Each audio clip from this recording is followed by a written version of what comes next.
And that'll do it for Eyewitness News at 5. Thanks for sharing your time with us tonight. Eyewitness News 5:30 is coming up next, and here's a preview. New at 5:30 on Connecticut's news station. There's a unique program in the Groton school system that keeps parents and teachers in touch with the students' progress. That story is coming up. And heating your home with natural gas could cost more for a couple of winters. We'll hear what to expect from Connecticut's gas executives. plus, Find out if talk show host Geraldo Rivera may be a legitimate candidate to be the next mayor of New York City. also, After almost a week of living in cars, we're down to the final 4 here. Who will walk away the winner? Stay with us. We'll all find out together. That's coming up. these stories and much more as Eyewitness News continues. Now, Eyewitness News at 5:30.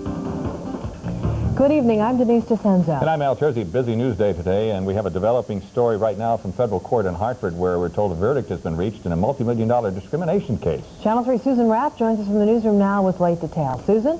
Denise, now what we can tell you at this moment is that a jury has made itself loud and clear, awarding an African-American woman nearly $5 million. Sharon Harper filed charges against her former employee, the Metropolitan District Commission. She said they discriminated against her based on the color of her skin and the fact that she was a woman. Today, the jury agreed. Now, this case dates all the way back to the 1980s when Sharon Harper worked as a project engineer for the MDC. Shortly after she was fired, actually she was hired in 1985, she applied for several promotions in September 1986. And despite being ranked first, she says she was denied the promotion and fired 6 months later. Now, Harper filed the lawsuit claiming the MDC discriminated against her basis on race, color, and sex, and she was dismissed without just cause. Now, today, the jury agreed with Harper, awarding her $4.6 million. Now, that includes $1.6 million in compensatory damages, $1.6 million in general damages, and another $1.4 million in punitive damages.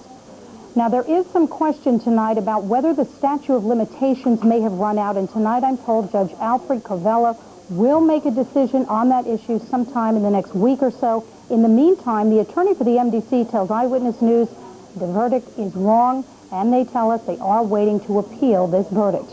Al, back to you. All right, Susan Raff live in the newsroom, and we want to point out we had a graphic there that indicated there was a settlement in this case. As should be obvious from Susan Raff's commentary, it was not a settlement, it was a jury verdict. Now, we are following another developing story tonight, this one out of New Milford. That's where state police today arrested a man and have charged him now with kidnapping and sexually assaulting 2 12-year-old girls. Here's the suspect, Glenn Cook, a convicted sex offender. State police say he went to New York, picked up the girls, one of whom he knew, and drove them to a wooded area of Kent, Connecticut. And there, police say he bound them and repeatedly assaulted them, eventually driving them back to New York. Now, we have a crew in New Milford gathering more on the story and all the allegations, and we'll have that report for you live at 6. Turning to the shoreline now, the start of the new school year in Groton also ushered in the start of a new high-tech computer system. The program allows parents to check up on their child's progress. Channel 3's Kevin Hogan joins us now with details. Kevin? Well, Denise, the computer program is not anything the students will ever use themselves. This $500,000 system is designed primarily for administrators to track students' progress. Simple tasks like attendance and things. Later on, parents will be able to log on from home with teachers to check on some homework assignments and grades. In just 2 days, the teachers love it. Is Kelly here? Kelly, yes. Taking attendance is time-consuming for many teachers. Now, with just a couple of keystrokes, the whole school system will know which students are sitting in Mrs. Fosconi's 4th period English class. It's much easier already. I don't have to run down to the office and check on something. I just simply click it on the screen. It's taken care of. The office knows immediately. Tracking students and keeping class schedules in check is an administrative challenge, but in Groton it just got easier.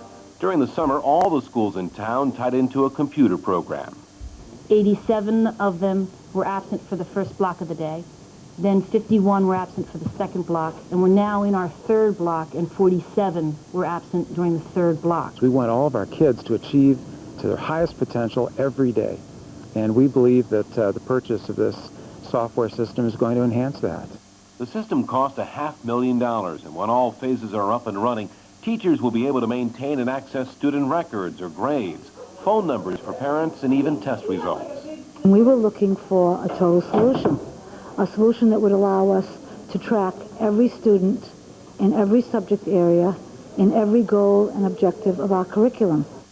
The new technology gives teachers like Bob Asowitz immediate access to a student's overall performance.